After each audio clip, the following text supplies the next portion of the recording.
कि इब्राहीम अलैहिस्सलाम की सालों साल कोई औलाद पैदा नहीं हुई, वो दुआ मांगते थे रब्बे हबली मिनस सालिहीन, अल्लाह मुझे सालेह बेटा दे, अल्लाह मुझे नेक बेटा दे। 99 साल की उम्र में 86 साल की उम्र में अल्लाह ने उनकी दुआ सुनी और उनको एक बेटा दिया, नाम रखा इस्माइल। जब वो बेटा 13 साल का हो गया तो इब्राहीम अलैहिस्सलाम ने ख्वाब में देखा, सपने में, कि मैं अपने बेटे को ज़िबा कर रहा हूँ और अल्लाह मुझसे मेरे बेटे की कुर्बानी मांग रहा है। तब अपने बेटे से उसका इजहार किया, बेटा तैयार हो गया।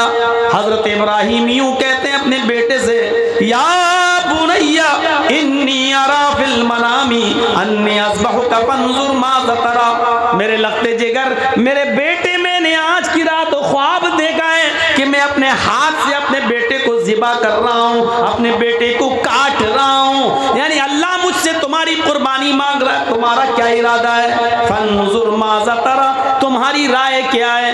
इस्माइल अलैहिस्सलाम ने फौरन जवाब दिया, या बती फ़अल मा तुमर सतजिदुनी इंशाअल्लाहु मिनस साबिरीन। अब्बू जान, आपको आपके रब ने जो हुक्म दिया है उस काम को आप कर डालिए, इंशाअल्लाह आप सब्र करने वालों में से होंगे, इंशाअल्लाह आप सब्र करने वालों में से होंगे। तब इब्राहीम ने अपने बेटे इस्माइल को पेशानी के बल जमीन पर लिटा दिया और तेज छुरी बेटे की गर्दन पे चलाने लगे। लेकिन अल्लाह रब्बुल आलमीन का उधर हुक्म हुआ, बस नहीं, आए छुरी, तू अपना काम नहीं करेगी, इब्राहीम अपना काम कर रहे हैं, छुरी को हुक्म हो गया तू चलेगी नहीं।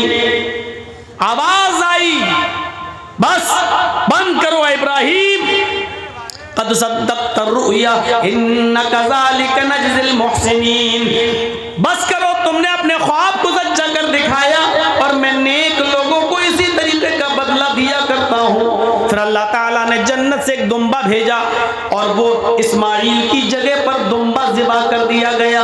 मेरे भाइयों, यहाँ शंकर ने गणेश की गर्दन उड़ाई, यहाँ इब्राहीम ने इस्माइल की गर्दन पर छुरी चलाई।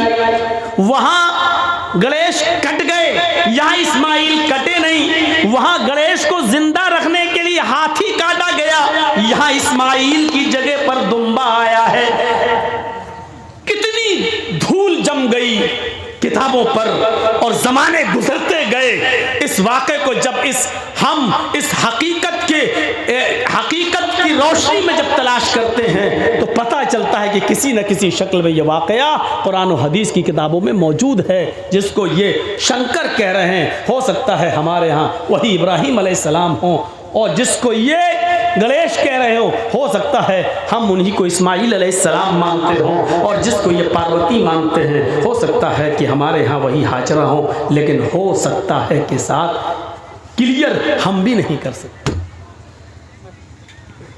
इन चीज़ों के सामने देखिए तो पता चलता है कि हकीकत क्या है।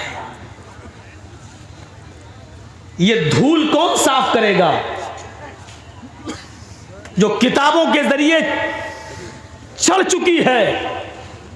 घर साफ करते हो, कपड़े साफ करते हो, बर्तन साफ करते हो, किताबों पर जो खुराफातों की धूल जम गई है उसे कौन साफ करेगा?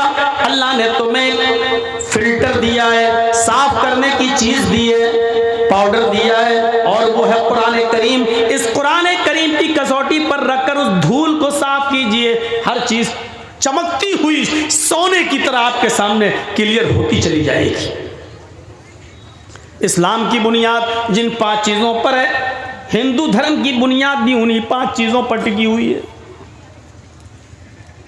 बुनियल इस्लाम अला खम्सिन शहादती अल्ला इलाहा इल्लल्लाह व अन्ना मुहम्मदर रसूलुल्लाह व इकामिस सलाह व ईताइज ज़काह वल हज्ज व सौम रमज़ान।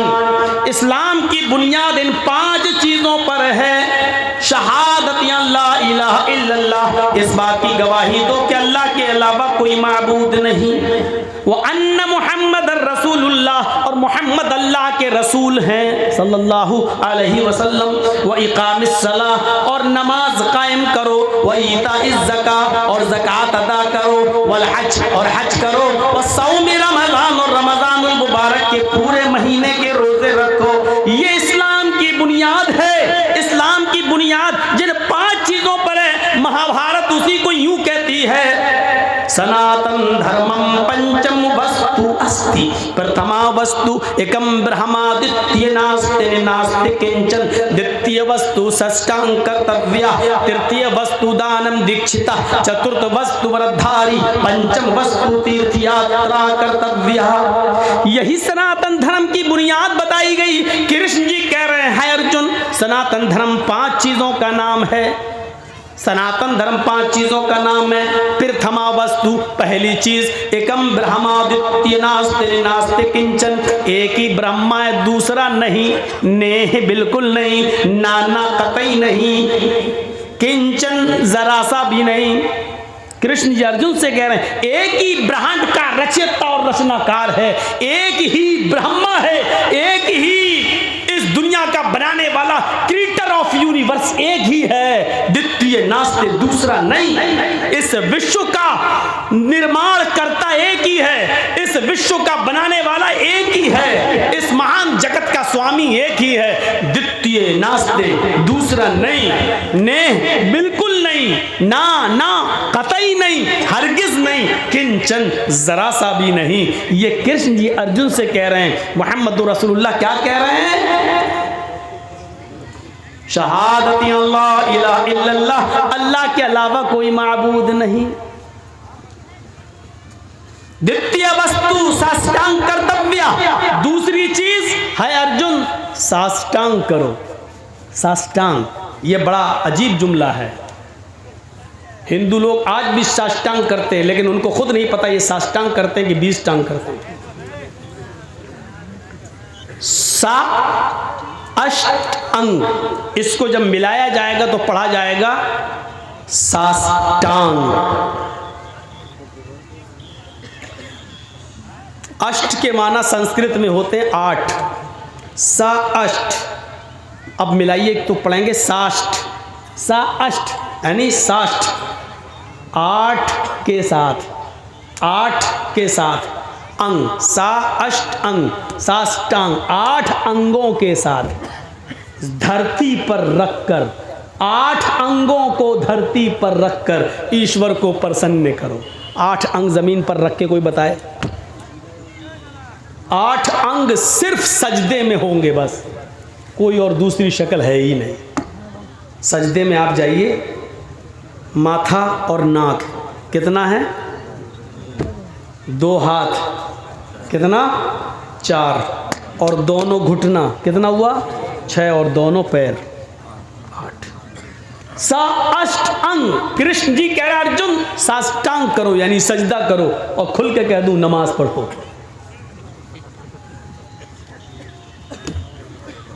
पहली चीज, इस ब्रह्मांड का रचयिता और रचनाकार एक है, दूसरा नहीं, यानी एक ही अल्लाह इबादत के लायक है, दूसरा नहीं। दूसरी चीज साष्टांग, 8 अंग यानी सजदा करो। आज भी बड़े बड़े जहाँ गंगा है, बनारस में आ जाइए, इलाहाबाद में आ जाइए, हरिद्वार चले जाइए, पंडित लोग साष्टांग करते, पूरा ऐसे लेट जाएंगे, पट। 1-2 पंडितों से मैंने पूछा भी था, ये क्या कर रहे हो? कहते साष्टांग। मैंने कहा साष्टांग है कि 20 टांग? अंग गिनो कितने हैं? तो कहने लगे फिर साष्टांग क्या हुआ? फिर मैंने बताया कि लहट तुम तो अपने जैसी कहोगे। हक बात तस्लीम कर लेना हर किसी के बस की बात नहीं है, जो जल्दी कबूल कर ले। तुम अपनी मीनिंग से देखो, सा अष्टांग, साष्टांग का मतलब ही होता है 8 अंगों के साथ, और 8 अंग सिर्फ सजदे के अंदर होते हैं। तृतीय यहां क्या कहा? इकामिस सलाह, नमाज पढ़ो। तीसरी चीज इस्लाम ने क्या कही? ज़कात दो, व ईताइज ज़कात दो।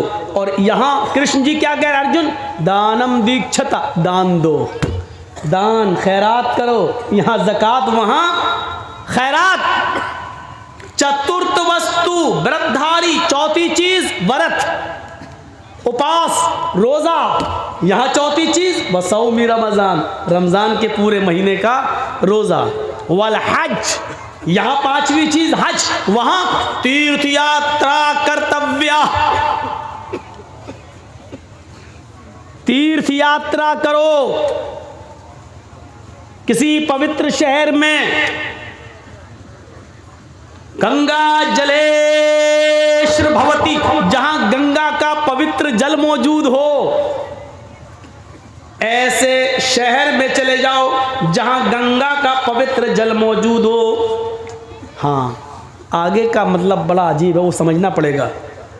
स्नान कर्तव्य, उसमें डुबकी लगाओ ताकि तुम्हारे पाप मिट जाएं, ये चीज समझने की है।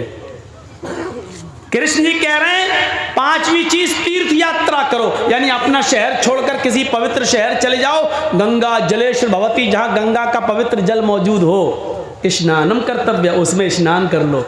इसी वजह से हिंदू भाई गंगा में डुबकी लगाते हैं ताकि पाप मिट जाएं। चाहे कितने गुनाहगार हो, डुबकी लगाओ, पाप धुल गए। जबकि इसका मतलब यह है किसी ऐसे शहर में चले जाओ जहां गंगा का पवित्र जल मौजूद हो, जहां पानी ऐसा मौजूद हो, और उसमें डुबकी लगाने का मतलब यह कि उस शहर में चले जाओ, गंगा जल में पवित्र शहर में चले जाओ का मतलब यह है कि मक्के में चले जाओ, और डुबकी लगाने का मतलब यह है कि मक्के में दाखिल हो जाओ, यानी हज करो। हमारी हदीस कहती है, नबी अकरम ने फरमाया कि जब कोई हज के मैदान में, अरफात के मैदान में जब हाजी हज करता है और कहता लब्बैक लब्बैक अल्लाहुम्मा लब्बैक, तो गोया कि उसने अपने गुनाहों से अपने आप को पाक व साफ करा लिया है। फरिश्ता आवाज देता है, आए हाजी, आज तुझे अल्लाह ताला ने गुनाहों से बिल्कुल ऐसे पाक व साफ कर दिया जैसे तू अपनी माँ के पेट से आज ही पैदा हुआ है। धोबी की भट्टी में जिस तरह कपड़े का मैलू कुचैल साफ हो जाता है, उसी तरीके से तेरा भी, तेरे गुनाह सब मिट गए। अरे हाजी, अपने शहर जाने के बाद, अपने मुल्क में जाने के बाद, अपने गुनाहों से फिर से अपनी जिंदगी को काला और सियाह न कर लेना। तो तीर्थ यात्रा का मतलब यह है कि हज कर लो, पवित्र शहर चले जाओ, वरना डुबकी लगाने से गुनाह माफ नहीं होते। माफ करना, अगर डुबकी लगाने से गुनाह माफ होते और पाप मिटते तो वो फिल्म न बनती, और वो फिल्म में ये गाना नहीं बनता।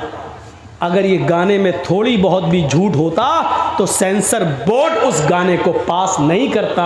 वो गाना आज तक चलता है, राम तेरी गंगा मैली हो गई, पापियों के पाप धोते धोते। राम की गंगा भी कभी मैली हो सकती है? नहीं। मतलब कहने वाले का ये था कि जब ठेका ले लिया, चाहे कितने गुनाह करो, गंगा में डुबकी मारो, पाप मिट जाएंगे। तो गंगाओं में इतने पाप हैं, जो आया गुनाह करके वो डुबकी लगा रहा है, वो तो गुनाह से मिट गया, लेकिन वो गुनाह गंगा में इतने भर गए हैं, अब जो भी डुबकी लगाएगा उसके गुनाह मिटेंगे नहीं, बल्कि जो गंगा में पाप है वो चढ़ेंगे और उसके ऊपर। आज तक ये गाना चलता है, बजता है, और इसको कोई निकाल नहीं सका, जबकि केंद्र में सरकार भी तुम्हारी है, पक्के राम के मानने वाले भी हैं, और गृह मंत्री जी भी तुम्हारे हैं। सुप्रीम कोर्ट के जज जब उनके अंडर में हैं, तो फिल्म भी दुनिया से ये गाना निकालने में उनको टाइम ही कितना लगेगा, लेकिन आज तक नहीं निकाल सके, क्योंकि इसमें सच्चाई है, इसमें सच्चाई है। तो 5 चीजें जो हमारे यहाँ वही तुम्हारे यहाँ, और तौहीद पूछो मत। यचित्तियो यो पिम्मिम्मा नस्तस्मा देवी शोरीरिशा। कोई जवाब है इस मंत्र का? यजुर्वेद का मंत्र है ये। यचित्ती याचना के माना भीख मांगना, संस्कृत में यचित्ती इंपरेटिव सेंटेंस है, मांगो यो उससे, यो इसमें इशारा बईद के लिए 2 बार आ रहा है यो, यचित्ती यो मांगो उससे वही है देने वाला। देखिए यचित्ती यो मांगो उससे वही है देने वाला। तिम्मिम्मा वही तुम्हारी झोलियां भर सकता है, वही तुम्हें सब कुछ दे सकता है। और इसके आगे तो खुलकर नस तस्मा देविशो, नस तस्मा देविशो, नहीं दे सकता है कोई भी देवी देवता, रीर्षा कुछ भी, उसके अलावा तुम्हें कोई भी देवी देवता कुछ भी नहीं दे सकता। और क्या चाहिए इससे ज्यादा खुलकर अब क्या कहें? मांगो उससे वही है सब कुछ देने वाला, उसके अलावा कोई भी देवी देवता तुम्हें कुछ भी नहीं दे सकता। इन्नल्लज़ीना तदऊना मिन दूनिल्लाहि लन यख़्लुक़ू ज़ुबाबन वला इज्तमऊ लहू व इन यस्लुबहुमुज़्ज़ुबाबु शैअन ला यस्तनक़िज़ूहु मिनहु। अल्लाह को छोड़कर तुम जिनको पुकार रहे हो, अल्लाह को छोड़कर तुम जिनके पास जा रहे हो, अल्लाह के अलावा तुम जिनसे भी बेटा बेटी मांग रहे हो, अल्लाह के अलावा जिनसे भी तुम मदद की गुहार लगा रहे हो, लन यख़्लुक़ू ज़ुबाबन, वो सब मिलकर एक मक्खी भी पैदा करने की ताकत नहीं रखते, वो सब मिलकर एक मक्खी भी पैदा करने की शक्ति नहीं रखते। व इन यस्लुबहुमुज़्ज़ुबाबु शैअन, अगर मक्खी उनसे थोड़ी सी कोई चीज लेकर छीन कर चली जाए तो ये सब मिलकर उस मक्खी को पकड़कर, मक्खी जो चीज लेकर गई उससे वो चीज वापस लेने की भी ताकत नहीं रखते। जो एक मक्खी से चीनी शक्कर का एक दाना तक छीनने की ताकत नहीं रखता है, वो तुम्हें क्या देगा और तुम्हारी मदद क्या करेगा? अल्लाह ने यहां पर लाकर उस मंत्र को जीवित कर दिया है और कह दिया है कि देखिए हिंदू धर्म की तालीम भी यही है, ये किसी नबी की तालीम रही है। नस्तस्मा देवी शोरी ऋषा, उसके अलावा तुम्हें कोई कुछ भी नहीं दे सकता। लन यख़्लुक़ू ज़ुबाबन, एक मक्खी भी पैदा नहीं कर सकता खुद। व इन यस्लुबहुमुज़्ज़ुबाबु शैअन, मक्खी कुछ लेके चली जाए तो वो छीन भी नहीं सकता। अब सुनिए, हिंदू धर्म में 33 करोड़ देवी देवता हैं, रोजी देने वाला अलग, बारिश बरसाने वाला अलग, पैदा करने वाला अलग। जो 3 बड़े बड़े खुदा माने जाते हैं हिंदू धर्म में, वो 3 हैं बड़े बड़े, ब्रह्मा, विष्णु, महादेव। ब्रह्मा दुनिया का बनाने वाला, ये है क्रिएटर। विष्णु ये है पैदा करने वाला, ये है पालने वाला। विष्णु ये परवरिश करता है, पालता है, रोजी रोटी देने वाला। और महादेव यानी शिव ये है मारने वाले, ये हैं मारने वाले। लेकिन ऋग्वेद क्या कहती है? अहम ब्रह्मा अस्ति, अहम शिव अस्ति, अहम विष्णु अस्ति, अहम सूर्य अस्ति, अहम चंद्र अस्ति। मैं ही ब्रह्मा हूं, ये लीजिए, मैं ही ब्रह्मा हूं, मैं ही विष्णु हूं, मैं ही शिव, मैं ही क्रिएटर हूं, दुनिया बनाने वाला मैं ही हूं। अहम विष्णु, मैं ही परवरिश करने वाला हूं, पालने वाला हूं। अहम शिव अस्ति, मैं ही मौत देता हूं। अहम सूर्य अस्ति, मैं ही सूर्य हूं। अहम चंद्र अस्ति, मैं ही चंद्रमा हूं। यानी रात निकालने वाला और दिन निकालने वाला भी मैं ही हूं। ये सब मेरे हुक्म के बगैर नहीं होते हैं, ये सब मेरे कंट्रोल में है। मानते रहो, तौहीद ये है, तौहीद ये है। न काष्ठे अस्ति न पत्थरास्ति, उस ईश्वर को न लकड़ी में ढूंढो न पत्थर में ढूंढो। वो ईश्वर है, उसको न लकड़ी में ढूंढो न पत्थर में ढूंढो। ओम निराकारम अस्ति, आकारम अस्ति, वो ईश्वर निराकार है, उसका कोई आकार ही नहीं। उसकी कोई शक्ल बना ही नहीं सकता है। लैसा कमिस्लिही शैउन, उस अल्लाह की तरह कोई चीज है ही नहीं है, उस अल्लाह की तरह कोई चीज है ही नहीं। ये लीजिए तौहीद हमारे हिंदू भाइयों के अंदर भी यही है। वला तदउ मिन दूनिल्लाहि मा ला यनफउका वला यज़ुर्रुक, इसी को कुरान ने कहा है, वला तदउ मिन दूनिल्लाह, अल्लाह को छोड़कर तुम किसी और को मत पुकारो, मा ला यनफउका वला यज़ुर्रुक, वो तुम्हें नफा और नुकसान नहीं दे सकता है। नफा और नुकसान का मालिक कौन है? अल्लाह रब्बुल आलमीन। ये तौहीद है हमारे हिंदू भाइयों के हमारे हिंदू भाइयों के यहाँ। आइए एक चीज़ और बता दें, इसके बाद दूसरी चीज़ नमाज। नमाज का एक तकाबुल करते हैं, नमाज कहाँ है? अभी तो सजदा बता दिया, साष्टांग, लेकिन नमाज भी है हिंदू भाइयों में। नमाज क्या है? श्रीमद् भागवत गीता अध्याय 6 और मंत्र नंबर 10।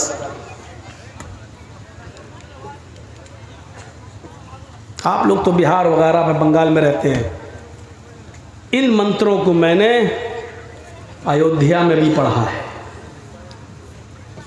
जबकि अयोध्या पंडितों के मामले में सबसे आगे है। और आप तो जानते हैं कि मेरी ख़ास तौर पर मेरी तकरीर के मंत्रों को बड़े उछाल कर पेश किया जाता है, और मैं बोलता कुछ हूँ और हेडिंग कुछ और बनाई जाती है। यूट्यूब जब आप खोलेंगे और मेरी तकरीर देखेंगे तो आप हेडिंग देखेंगे, मौलाना को मोदी ने दिया अवार्ड, लेकिन ज़िंदगी में हमने मोदी को ओरिजिनल में शक्ल तक नहीं देखी। ये झूठ से पैसा कमाने वाले यूट्यूबर आपको बहुत मिलेंगे, उसकी शक्ल रियल में नहीं देखी, तस्वीरों में देखी, और अल्लाह करे कि ना देखूं रियल में।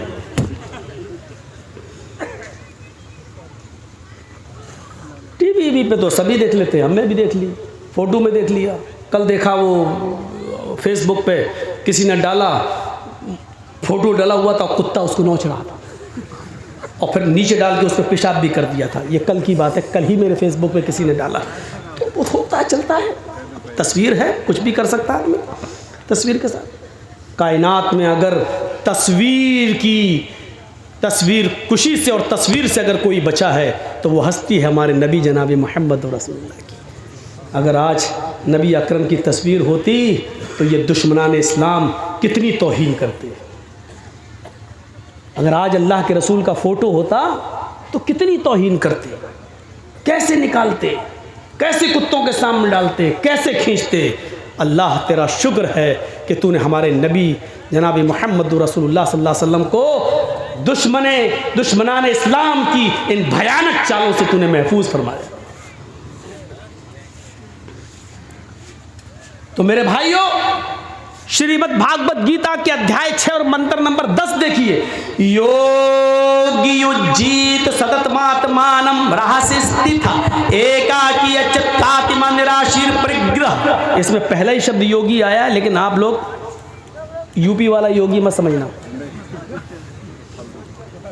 ये श्रीमद् भागवत गीता वाला योगी है, और यूपी वाला योगी नहीं है, ढोंगी है। दोनों में फर्क है। योगी युज्जीत सततमात्मानम रहस्य स्थिता, ईश्वर की जब पूजा करो तो योगी बन जाओ। योगी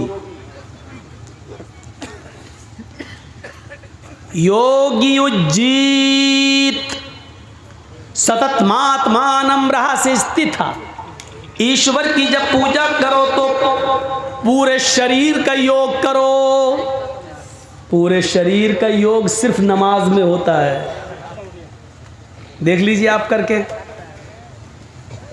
हिंदू धर्म में क्या होता है? मूर्ति के सामने खड़े हुए ओम नमः शिवाय, सिर्फ गर्दन का योग हो रहा है बस, पूरे शरीर का नहीं। पूरे शरीर का योग अगर देखना है तो आओ नमाज में। देखिए ये हाथ हिल रहे हैं, अल्लाह अकबर, ये हाथों की एक्सरसाइज, पॉजिटिव रेजेस दौड़ रहे हैं। फिर आपकी गर्दन सजदे की जगह पर, सर्वाइकल का सबसे बेहतर इलाज। लेकिन ऐसा ना, ऐसे करेंगे आप नमाज़ पढ़ना, घड़ी देखेंगे, इमाम साहब सूरह बकरा पढ़ना शुरू कर दिए, आप घड़ी दें, कितनी लंबी सूरत पढ़ रहा है, तब नहीं। आप ऐसा अल्लाह अकबर। अब देखिए आप नीचे सजदे की जगह पर आप रहिए, 1 मिनट खड़े रहिए। ये गर्दन की एक्सरसाइज, सर्वाइकल का बेहतरीन इलाज। आर्थो स्पेशलिस्ट से पूछिए जो हड्डी के डॉक्टर हैं, ये इलाज। अल्लाह अकबर कहकर रुकू में जाइए। हड्डी, रीढ़ की हड्डी इतनी सीधी कर लो कमर कि पानी का भरा हुआ प्याला या बर्तन आपकी पीठ पर रखा जाए तो गिरे नहीं। इस तरह रुकू होना चाहिए, पीठ बिल्कुल ऐसी सीधी।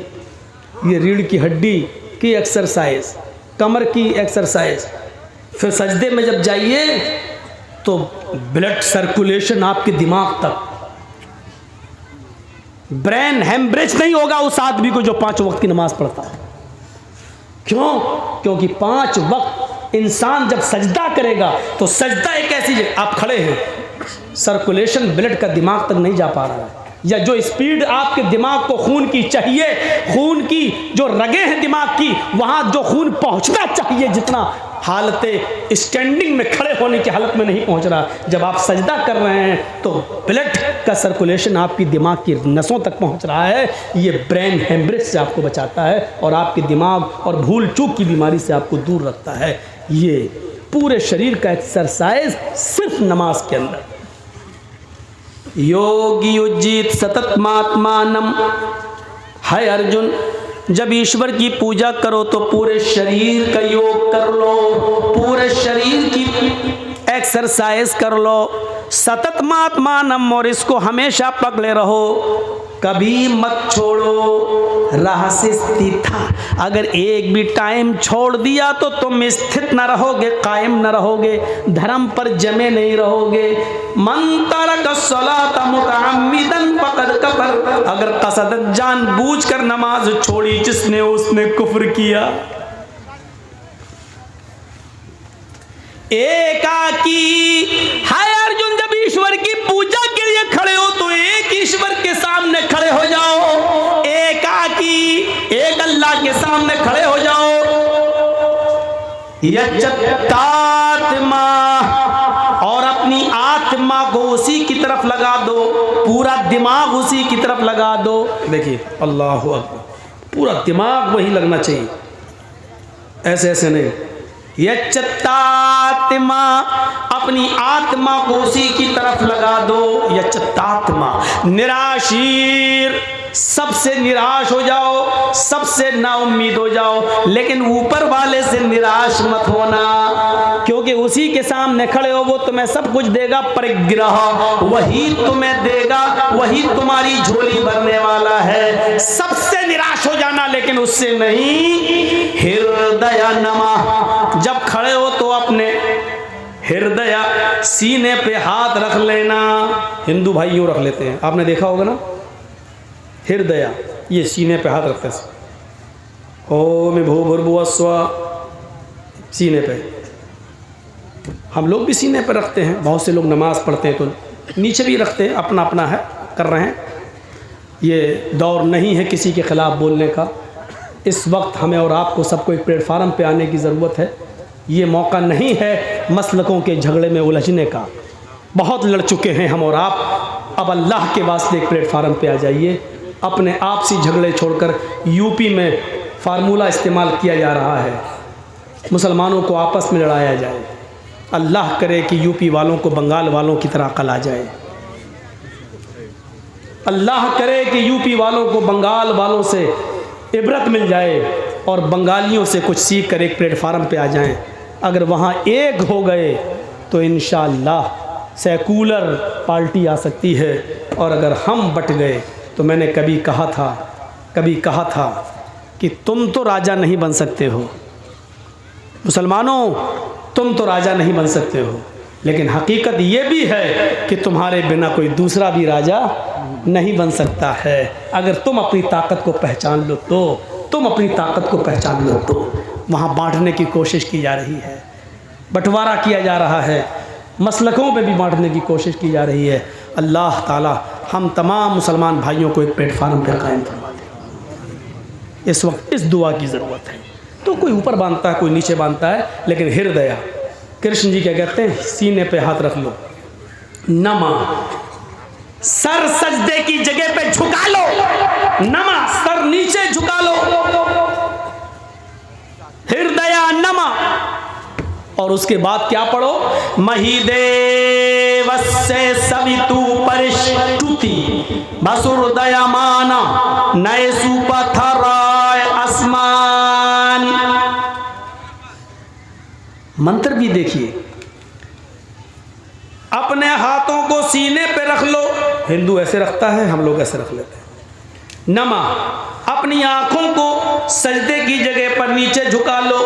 उसके बाद ये मंत्र पढ़ो, मही देवस्य, मही महान है, देवस्य हमारा देवता, महान है हमारा वो देवता, सवितु जिसके लिए सारी की सारी, सवितु सब, परिष्टुति प्रशंसा है, तारीफ है, महान है हमारा वो देवता जिसके लिए सारी की सारी तारीफ है। हम लोग क्या पढ़ते हैं, अल्हम्दुलिल्लाहि रब्बिल आलमीन, तमाम तारीफें उस अल्लाह के लिए जो दोनों जहान का पालने वाला है। देख रहे हैं आप, मंत्र को देखिए और कुरान की आयत देखिए, दिल से ये शेर निकलता है, कौन कहता है हम तुम में जुदाई होगी, कौन कहता है हम तुम में जुदाई होगी, ये हवाई तो किसी दुश्मन ने उड़ाई होगी। हिंदू भाइयों, इस्लाम के अध्ययन करो, इस्लाम की शीतल छाया में आओ। जैसे हमने तुम्हारी किताबें पढ़ी, तुम हमारे कुरान को पढ़ो, नबी के फरमान को पढ़ो, तुम्हें बहुत कुछ सीखने को मिलेगा। कौन कहता है हम तुम में जुदाई होगी, ये हवा तो किसी दुश्मन ने उड़ाई होगी। हाँ, हम थोड़ा सा ये चेंजिंग करके ये कह सकते हैं, अगर वो शायर जिंदा होता तो मौजरत चाह लेते, क्षमा मांग लेते, उसके शेर में थोड़ी सी चेंजिंग करता हूं। कौन कहता है हम तुम में जुदाई होगी, ये हवा तो योगी और मोदी ने उड़ाई होगी। यही लोग तो चाहते हैं कि हम लोग एक ना हो, हम और आप एक हैं, भाषाएं बदली हुई हैं लेकिन शिक्षा एक है। कृष्ण जी अर्जुन से कह रहे हैं, उसके बाद ये मंत्र पढ़ो, वसुर दयामाना, वो बड़ा कृपालु और दयावान है। हम क्या पढ़ते हैं, अर्रहमान अर्रहीम, वो बड़ा मेहरबान इंतहाई रहम करने वाला है। कृष्ण जी अर्जुन से कहते हैं, दोनों हाथ को सीने पे रखकर सर को झुकाकर ये पढ़ो, नए सुपथराय आसमान, नए नाव को पार करने वाले, मुसीबतों को दूर करने वाले, नाव को पार लगाने वाले, यानी मुश्किल में काम आने वाले, नए सुपथरा, सुसुंदर पथमानी रास्ता, सुसुंदर पथमानी रास्ता, हमको सुंदर रास्ते पे चला, नए सुपथराय आसमान, हाय नाव पार लगाने वाले, हाय मुसीबतों को दूर करने वाले, हमको सुंदर रास्ते पे चला, हमको अच्छे रास्ते पे चला। हम क्या पढ़ते हैं, इहदीना सिरातल मुस्तकीम, आय अल्लाह हमको सिराते मुस्तकीम पर सीधे रास्ते पे चला। मेरे भाइयों गौर करो, कृष्ण जी जो चीज बता रहे हैं वही मोहम्मद रसूलुल्लाह ने हमें और आपको बताई है। इसके बाद कृष्ण जी क्या कहते हैं, पंचम समय कर्तव्य, हाय अर्जुन ये पूजा, ये साष्टांग, ये योग, ये नमाज तुम 5 बार पढ़ा करो, दिन भर में पंचम समय कर्तव्य 5 बार किया करो। हम स्वयं कर्तव्य, मैं खुद 5 बार करता हूं, मैं खुद 5 बार करता हूं। मिर्गा चर्म, अगर पवित्र धरती ना मिले, जमीन पाक ना हो, तो उस पाक जमीन नापाक जमीन हो, जमीन पवित्र ना हो, धरती पवित्र ना हो, तो मिर्ग चरम, मिर्ग मानी हिरन और चरम मानी चमड़ा, हिरन के चमड़े को बिछा लो, हिरन की खाल को जाए नमाज बना लो और उसके ऊपर ये साष्टांग करो, उस पर ये पूजा करो, उस पर ये योग कर लो, यानी जमीन पाक होनी चाहिए। और अगर पाक ना हो तो हिरन की खाल बिछा कर नमाज पढ़ लो। इससे ज्यादा और क्या हो सकता है? ये इस्लाम है। और इसीलिए कहा जो इस्लाम को छोड़कर कोई दूसरा रास्ता अख्तियार करेगा वो कबूल नहीं किया जाएगा। दूसरी चीज बताई वो अन्ना मोहम्मद रसूलुल्लाह, मोहम्मद अल्लाह के रसूल हैं। तौहीद के साथ दीन रिसालत भी ज़रूरी है। आइए ज़रा मोहम्मद रसूलुल्लाह को देखें, हिंदू धर्म की किताबों में, अपने भाइयों की किताबों में हम तलाश करें। पहले एक जहन बना लीजिए, दुनिया में जितने भी धर्म हैं, इंपॉर्टेंट चीज़, जितने भी दुनिया में धर्म हैं, उन धर्मों के अंदर उस धर्म के महान पुरुष को महान पुरुष नहीं रहने दिया है, इंसानियत से निकाल कर भगवान का दर्जा दे दिया है। आइए देखते हैं। सिखों में देख लीजिए गुरु नानक, लेकिन गुरुद्वारे में चले जाइए लिखा होगा नानक भगवान, इंसान नहीं रहे। जैनियों में चले जाइए महावीर जी, उनके मंदिर पे लिखा होगा महावीर भगवान। गौतम बुद्ध के पास चले जाइए, और नेपाल में लुम्बनी में उनका बहुत बड़ा मंदिर बना हुआ है।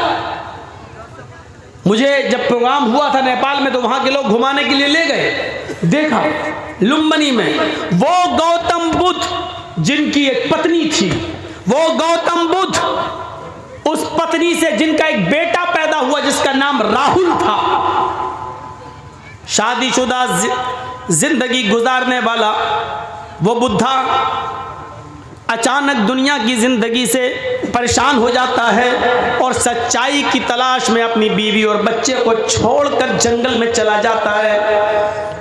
और सच्चाई की तलाश में रहते रहते उसी जंगल के बियाबान जंगलों में उसकी मृत्यु हो जाती है।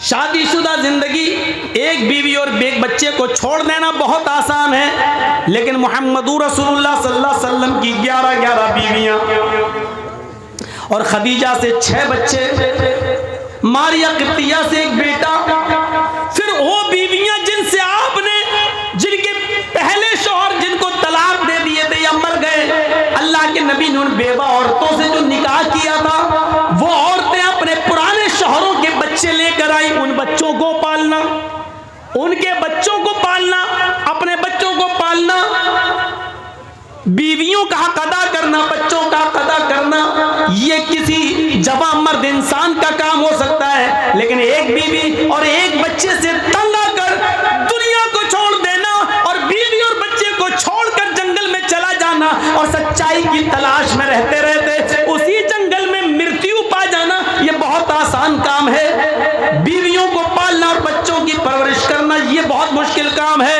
अल्लाह के रसूल ने 11 बीवियों को भी देखा। दूसरी बीवियां जो दूसरे शौहरों की थीं और जो इंतकाल कर गए थे, नबी अकरम ने जब उन औरतों से शादी की तो वो अपने पहले शौहर, पहले पति के बच्चे भी लाई, उन बच्चों को भी पालना, फिर उनकी शादियां भी कराना। मेरे भाइयों, ये दिल गुर्दे का और कलेजे का काम है। आज भी बहुत सी संस्थाएं ऐसी हैं जो यतीम और गरीब लड़कियों की शादियां कराती हैं। मेरे भाइयों, मुबारकबादी के लायक हैं वो संस्थाएं, वो तंजीमें। होना चाहिए गरीब लड़कियों की शादी का बंदोबस्त और इंतजाम हो, और यही काम जनाब मोहम्मद रसूलुल्लाह सल्लल्लाहु अलैहि वसल्लम ने किया। तो आज गौतम बुद्ध का मंदिर देख लो, वहां जाओगे तो आप लिखा देखेंगे बुद्ध भगवान, महावीर भगवान, नानक भगवान, बुद्ध भगवान। ईसाइयों में चले जाओ, ईसा अलैहिस्सलातु वस्सलाम जो अल्लाह के नबी थे, ईसाइयों ने उनको भी बंदगी से निकाल दिया, सन ऑफ गॉड कह दिया, अल्लाह का बेटा। बल्कि ईसाइयों का एक तबका और एक फिरका तो 3/1 और 1/3 तस्लीस का कायल है। 3/1 1/3 यानी ईसा, मरियम और अल्लाह, ये तीनों एक हैं और एक ही तीन हैं। ईसा ही अल्लाह है, ईसा ही मरियम है, मरियम ही ईसा है, मरियम ही अल्लाह है, अल्लाह ही ईसा है, अल्लाह ही मरियम है। यानी एक तीन है, तीन एक है। ये ईसाइयों में ये चला है, सन ऑफ गॉड, अल्लाह का बेटा।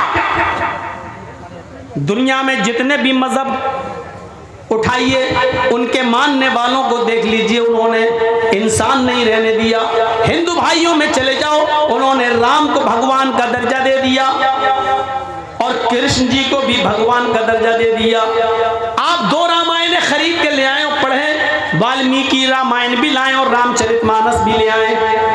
रामचरितमानस जो तुलसीदास जी ने लिखी है वो अभी जदीद नई है, वो नई है तुलसीदास जी वाली, वो नई, उसमें भगवान का दर्जा दे दिया राम को। और वाल्मीकि जी की रामायण में वाल्मीकि जी ने राम को भगवान माना ही नहीं है, राम को इंसान माना। आज भी दोनों रामायणें मौजूद हैं। वाल्मीकि जी राम को एक काल्पनिक मनुष्य इंसान मानते हैं और तुलसीदास जी ने उनको भगवान का दर्जा दे दिया है। मेरे भाइयों, अब आप पढ़िए वाल्मीकि जी की रामायण में साफ तौर पर लिखा है, जब राम की पत्नी सीता का हरण हुआ और रावण लेकर जब गया, हनुमान और लक्ष्मण जब श्रीलंका से रावण के चंगुल से जब सीता जी को छुड़ा के लाए, तो सीता जी रामचंद्र जी के पास जाती हैं और उनका आशीर्वाद लेने के लिए उनके पैर छूने लगती हैं, उनके पैरों पे गिर जाती हैं। तो रामचंद्र जी ने अपनी पत्नी सीता को पैर नहीं छूने दिए, बल्कि उनके दोनों कांधे पकड़कर उनको उठा दिया, खड़ा कर दिया। कहा ये क्या कर रही हो? कहा आपको प्रणाम कर रही हूँ, आपको नमस्कार कर रही हूँ, आपके पैर छू रही हूँ। तो रामचंद्र जी ने जो जुमले कहे, जो शब्द कहे, वो वाल्मीकि रामायण में है, राम रामाय नमः, राम रामाय सत्यम अस्ति। सीता तू मेरे पैर मत छू, मैं तो तेरा राम हूँ। सीता तू मेरे पैर मत छू, मैं तो तेरा राम हूँ। राम रामाय नमः, एक राम तेरे राम का भी है, एक राम तेरे राम का भी है। राम रामाय नमः, सीता तू उसके सामने सर झुका जो तेरे राम का राम है, यानी एक अल्लाह के सामने सर झुका। राम रामाय सत्यम अस्ति, इसलिए कि राम का ही राम सच्चा है। राम रामाय नमः, इसलिए कि राम का ही राम सच्चा है। ये सीता जी को रामचंद्र जी ने कहा, जो वाल्मीकि रामायण में आज भी मौजूद है। रामचंद्र जी ने अपने पैर नहीं छूने दिए, नहीं छूने। इस्लाम क्या कहता है? इस्लाम कहता है कि कोई बाप कितना भी बुजुर्ग हो, लेकिन बेटा अपने बाप के पैर नहीं छू सकता, अपनी माँ के भी पैर नहीं छू सकता। माँ के कदमों के नीचे जन्नत है, वो तलाश करे, यानी खिदमत करके जन्नत में जाने की कोशिश करे। लेकिन माँ के कदमों के नीचे जन्नत होने का मतलब ये नहीं है कि वो अपने माँ के पैर छुए। वक़दा रब्बुका अल्ला तअबुदु इल्ला इय्याह, और तुम्हारे रब ने ये फैसला कर दिया है कि तुम अल्लाह के अलावा किसी और की इबादत नहीं करोगे। वबिल वालिदैनि एहसाना, और फौरन कह दिया अपने माँ बाप के साथ एहसान करो, यानी पहले इबादत अल्लाह की और अल्लाह की इबादत के बाद माँ बाप के साथ एहसान। वबिल वालिदैनि एहसाना, एहसान क्यों कहा? एहसान में हर नेकी शामिल है। बाप के पैर में दर्द हो रहा है तो उसका पैर दबाना एहसान है। अगर बाप के सर में दर्द हो रहा है तो उसका सर दबाना एहसान है। बाप बिस्तर पर लेटा हुआ है, चाहता है कि बेटे लेटे लेटे बोर हो गया हूँ, जरा घर के बाहर मुझे टहला दो, घर के बाहर जरा मुझे हवा खिला दो। तो बेटे की जिम्मेदारी अपनी पीठ के ऊपर लाद कर अपने बाप को घर के बाहर का चक्कर लगवाए, घुमाए। बाप बीमार है तो उसका इलाज कराए, यह एहसान है। एहसान हर उस नेकी को कहा जाता है जो माँ बाप को जिस नेकी की जरूरत है, माँ बाप को जिस चीज की जरूरत है, उस चीज को पूरा कर देने का नाम एहसान है। इसलिए अल्लाह ने ये नहीं कहा कि अपने माँ बाप के पैर दबाओ, ये नहीं कहा कि अपने माँ बाप की खिदमत करो, बल्कि ये कहा वबिल वालिदैनि एहसाना, तुम्हारे बाप को जिस चीज की जरूरत है वो जरूरत उसकी पूरी करो, ये एहसान है, ये एहसान है। इम्मा यबलुगन्ना इंदकल किबरा अहदुहुमा औ किलाहुमा फला तकुल लहुमा उफ़ वला तनहरहुमा, जब उन दोनों में से कोई एक या वो दोनों तुम्हारी जिंदगी में बुढ़ापे को पहुंच जाएं तो तुम उनसे उफ भी मत करो, हूँ भी मत करो, ये भी नहीं कर सकते। मसलन मेरे बाप बीमार हैं, बिस्तर पर लेटे हैं और मैं कंप्यूटर पर काम कर रहा हूँ, बहुत ज़रूरी इंपॉर्टेंट बिजनेस का काम, और बाप लेटे हैं। बेटा जी अब्बू एक गिलास पानी ला दो। कंप्यूटर बंद किया और गए, पानी ला के दे दिया। अल्लाह की कसम सवाब नहीं मिलेगा। क्यों? तुमने ये तुम्हारे मुंह से जो निकल गया यानी बाप ने पानी मांगा और तुम कंप्यूटर पे कोई इमरजेंसी काम कर रहे हो, अचानक बेटा जी एक गिलास पानी ला दो, उठे लाए, दिया, पिलाया, अपने हाथ से उनका सर पकड़ के पिलाया, सब कुछ किया, लेकिन जो निकल गया इसने तुम्हारी इस नेकी को बर्बाद कर दिया। कुरान कहता है फला तकुल लहुमा उफ, जब वो इस उम्र को पहुंच जाएं तो तुम हो नहीं कर। यह है बाप का दर्जा, यह है बाप का मकाम। लेकिन इतना ऊंचा मकाम होने के बावजूद ये नहीं कहा कि तुम अपने बाप के पैर छू, नहीं छू सकते, क्योंकि सर झुकाना सिर्फ एक अल्लाह के सामने जायज है। और आगे यहां तक अल्लाह के नबी ने फरमाया अगर अल्लाह के अलावा सर झुकाना सजदा करना किसी को जायज होता तो अल्लाह के नबी फरमाते हैं कि मैं औरतों को हुक्म देता कि वो अपने हस्बैंड्स, अपने शौहरों को सजदा करें। अगर अल्लाह के अलावा सजदा करना किसी को जायज होता तो मैं औरतों को हुक्म देता कि वो अपने शौहरों को सजदा करें। लेकिन बीवी भी अपने शौहर को सजदा नहीं कर सकती है, इसलिए कि सजदा सिर्फ अल्लाह का हक है, बंदा सिर्फ अल्लाह ही को कर सकता है और किसी को नहीं। मेरे भाइयों, इस मकाम को समझने की कोशिश करो। दुनिया में जितने भी धर्म हैं उन लोगों ने अपने अपने मज़ाहिब के महान पुरुषों को इंसानियत से निकाल दिया, लेकिन दुनिया में एक धर्म ऐसा है और वो है इस्लाम, जिसमें आज भी मोहम्मद रसूलुल्लाह को भगवान का, खुदा का, अल्लाह का दर्जा नहीं दिया गया है। हमने अपने महान पुरुष को इंसान ही का दर्जा दिया है और इंसान ही रहने दिया है। कुरान चीख कर ऐलान करता है कुल इन्नमा अना बशरुम मिस्लुकुम, आए नबी कह दो कि मैं तुम्हारी तरह का एक बशर हूँ, कह दो कि मैं तुम्हारी तरह का एक इंसान हूँ। तुम चलते फिरते हो, मैं भी चलता फिरता हूँ, तुम उड़ते बैठते हो, मैं भी उड़ता बैठता हूँ, तुम शादी ब्याह करते हो, मैंने भी शादी ब्याह की है, तुम्हारे माँ बाप दादा परदादा थे, तुम्हारे भी माँ बाप दादा परदादा थे, तुम्हें बच्चे थे, तुम्हारे बच्चे तो मेरे भी बच्चे थे, तुम्हें बुखार आता है, सर में दर्द होता है, दुख और गम पहुंचता है, मुझे भी बुखार आता है, सर में दर्द होता है, दुख और दर्द हमें भी पहुंचता है, खुशी हमें भी पहुंचती है। कुल इन्नमा अना बशरुम मिस्लुकुम यूहा इलैया। हाँ, फर्क इतना है हम में और तुम में, हमारे पास जिब्राइल कुरान लेकर आते हैं और तुम्हारे पास नहीं आते हैं। अल्लाह की तरफ से मेरे पास पैगाम आता है और तुम्हारे पास नहीं आता है। बस यही मकाम मेरा बड़ा है कि अल्लाह ने मुझे नबी बनाया है और तुम्हें नबी नहीं बनाया, अल्लाह ने तुम्हें पैगंबर नहीं बनाया और मुझे पैगंबर बनाया है। मुझे कुरान उतारा और उस कुरान को लोगों तक पहुंचाने का हुक्म दिया है। इस मकाम ने, इस मर्तबे ने मुझे बहुत बुलंद कर दिया है। इंसानियत में कोई फर्क नहीं है। मेरे भाइयों, गौर करिए, एक शख्स अल्लाह के नबी सल्लल्लाहु अलैहि वसल्लम के पास आता है।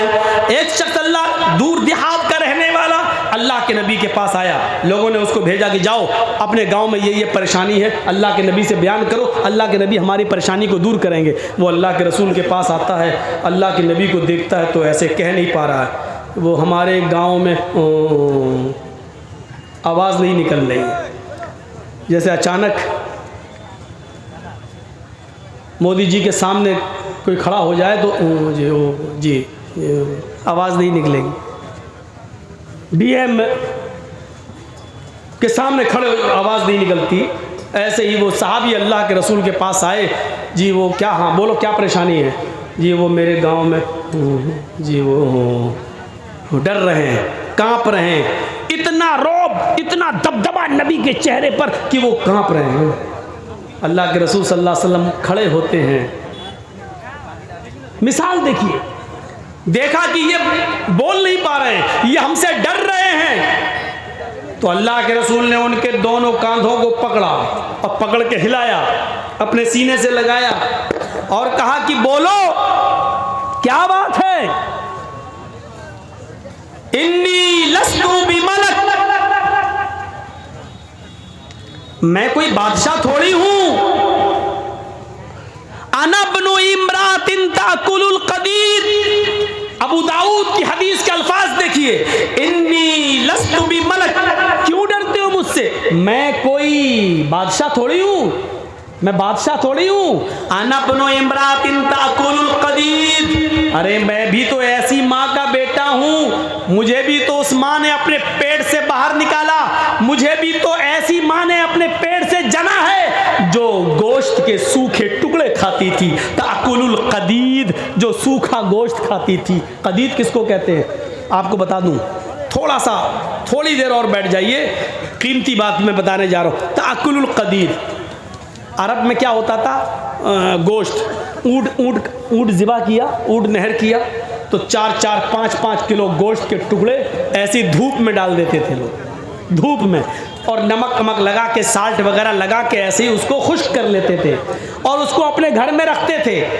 1 महीने बाद, 2 महीने बाद, 3 महीने के बाद गोश्त पकाने का दिल होता था तो उसी में से थोड़ा सा काटा और पका लिया, आधा किलो काटा और पका लिया। तो गोश्त के बड़े बड़े टुकड़ों को नमक लगाकर और धूप में सुखाया जाता था और ये गोश्त खिलाया जाता था। 6-6 महीने, 8-8 महीने चलता था। इसको बोलते कदीद अरबी जबान में। तो अनबनु इम्रातिन ताकुलुल कदीद, मैं ऐसी माँ का बेटा हूँ जो गोश्त के सूखे टुकड़े खाती थी। ये कहकर आपने उसका डर दूर किया। क्यों डरते हो? बिल्कुल नहीं। उसने तब सोचा, हाँ अल्लाह के रसूल भी तो मेरी तरह के इंसान हैं, एक माँ के बेटे हैं। फिर उसने अपनी बात रखी।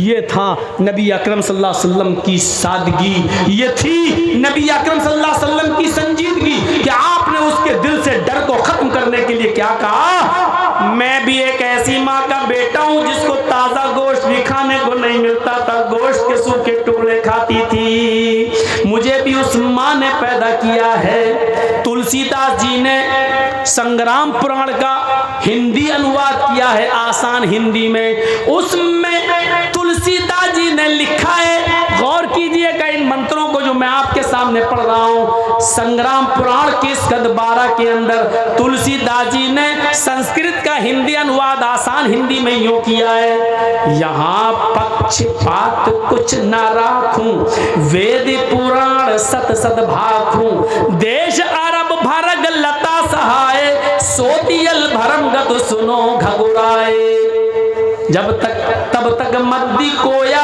बिना महामद पार न होया, राजनीति भव्य प्रीति दिखावे, आपन मत सबका समझावे, आपन मत सबका समझावे।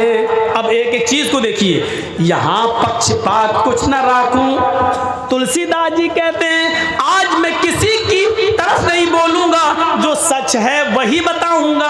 आज मैं किसी न हिंदू की तरफ न मुसलमान की तरफ, आज मैं किसी की तरफ नहीं बोलूंगा, जो सच सच है वही बताऊंगा। वे क्या, यहाँ पक्षपात कुछ न राखूं, देश अरब भरग देश अरब भरग लता सहाय, अरब मुल्क, अरब का शहर सितारे चांद की मानिंद चमकेगा, सोतियल भरम गत सुनो घगुराए, उसके अंदर अनहोनी बातें, चमत्कार, मुअज्जिज़े दिखलाने वाली एक हस्ती पैदा होगी, मुअज्जिज़े दिखलाने वाली, चमत्कार दिखलाने वाली एक हस्ती पैदा होगी। राजनीति भव्य प्रीति दिखावे, वो राजनीति करेगा, सियासत करेगा, आपन मत सबका समझावे, नरमी की जगह नरमी करेगा और सख्ती की जगह सख्ती करेगा, नरमी भी करेगा और सख्ती की जगह सख्ती भी करेगा।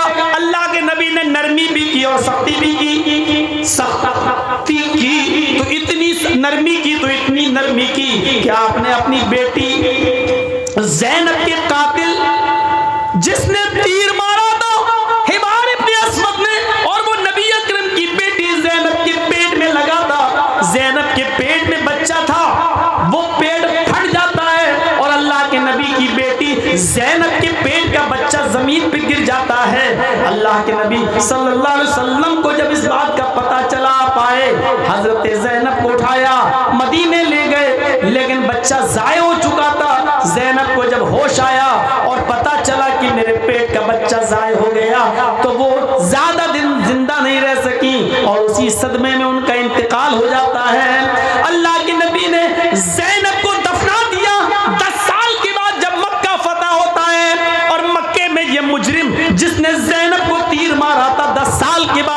सामने आता है और माफी मांगता है कि अल्लाह के नबी मुझे माफ कर दीजिए, मैं भी आपकी बेटी ज़ैनब का कातिल हूँ, तो अल्लाह के रसूल की आंखों में आंसू आ जाते हैं और कहते हैं, आए दुश्मन ज़ैनब, आए मेरी बेटी के कातिल, तूने मेरे उस फूल जैसी बेटी को जख्मी किया, उसका पेट फाड़ा, उसके पेट के बच्चे को जमीन पे गिराया, जिसका सदमा और रंज और गम ने मेरी बेटी को जिंदगी नहीं बख्शी, उसी रंज और गम में मेरी बेटी अल्लाह को प्यारी हो गई। दिल तो नहीं चाहता कि मैं तुझे छोड़ूं, लेकिन मैंने आज तक किसी से अपना जाती इंतकाम, जाती बदला नहीं लिया। आए हिबार, आए मेरी बेटी के कातिल, आए हिबार जा, आए हिबार जा, मैंने तुझे भी माफ कर दिया। आप अपनी बेटी ज़ैनब के कातिल हिबार इब्ने अस्वद को माफ कर रहे हैं। नरमी आई तो इतनी नरमी आई और सख्ती की तो इतनी सख्ती की कि एक लड़की फातिमा नाम की कबीले बनु मखजूम की जब पकड़ के लाई गई, कहा गया चोरी की है, आपने कहा हाथ काट दो। लोगों ने सिफारिशें की, बड़े अमीर घर की है, हाथ काटेंगे तो नाक कटेगी, आपने कहा हाथ काट दो। सिफारिशों पे सिफारिशें हुई कि नहीं नहीं, अमीर घराने की है, इस्लाम बदनाम होगा, हम बदनाम होंगे।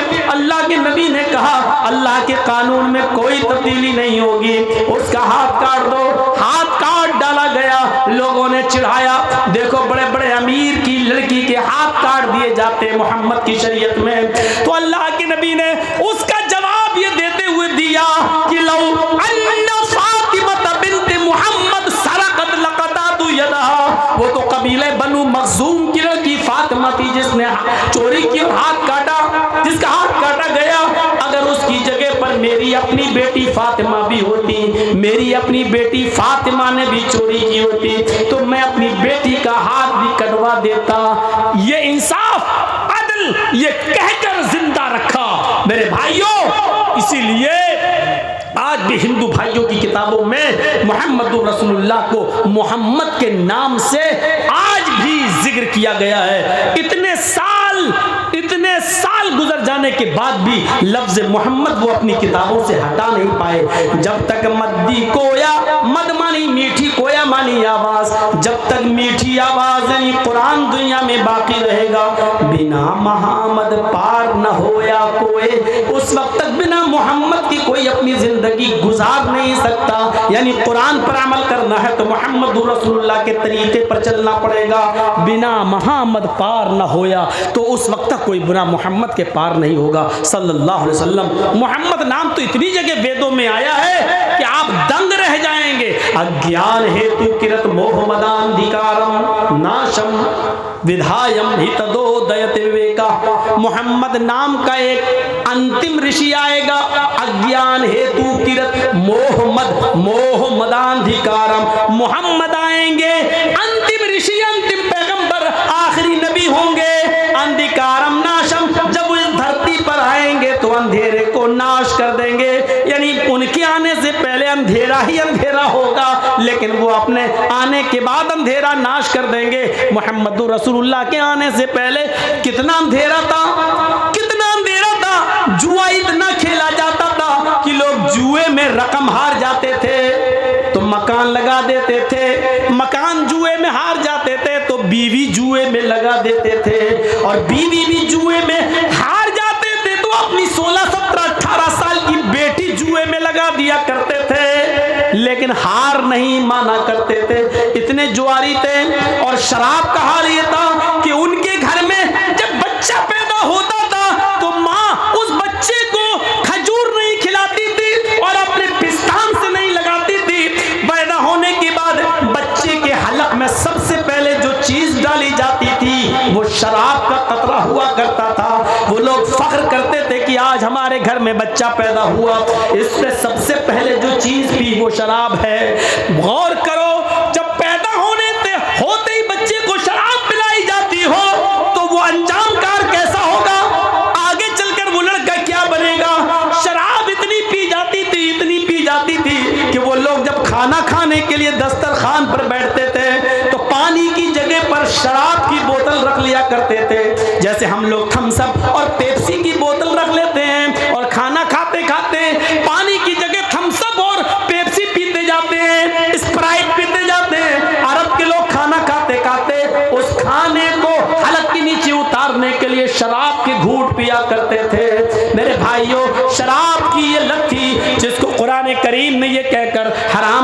दे दिया कि